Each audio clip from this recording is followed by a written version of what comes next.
Hello. तो आज का कहानी है हमारा दो शिष्यों का सोच।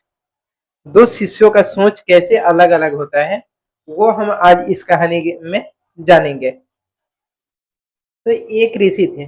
ऋषि के दो शिष्य थे। इनमें से एक शिष्य का सोच सकारात्मक वाला था और वह हमेशा दूसरों का भला सोचता था।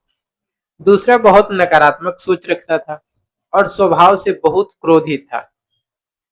एक दिन महात्मा जी अपने दोनों शिष्यों की परीक्षा लेने के लिए उनको जंगल में ले गए।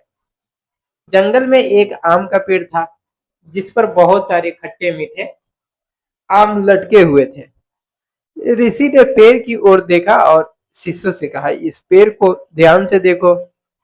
फिर उन्होंने पहले शिष्य से पूछा, तुम्हें क्या दिखाई दे रहा है? शिष्य ने कहा, यह पेड़ बहुत ही विनम्र है।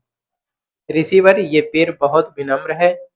लोग इसको पत्थर मारते हैं, फिर भी ये बिना कुछ कहे हमें फल देती है। इस तरह इंसान को भी होना चाहिए।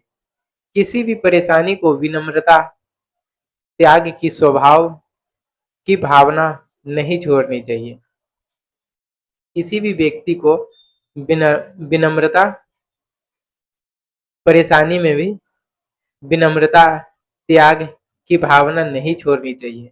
फिर दूसरे शिष्य ने पूछा, तुम क्या देखते हो?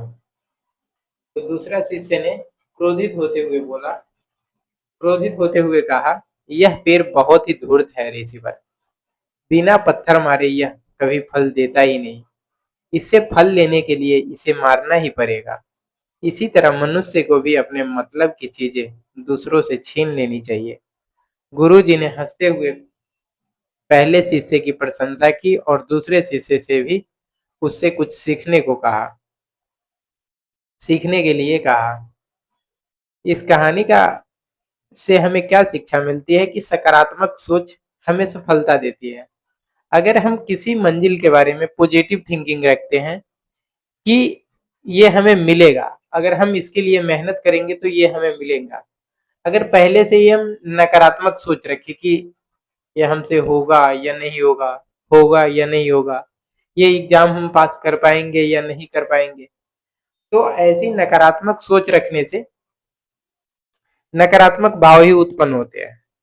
तो हमेशा लोगों को सकारात्मक सोचना चाहिए। किसी भी परिस्थिति में हमेशा सकारात्मक ही सोचे। धन्यवाद। ये कहानी अगर आप लोगों को अच्छी लगी हो तो चैनल को लाइक एंड सब्सक्राइब जरूर करें। धन्यवाद।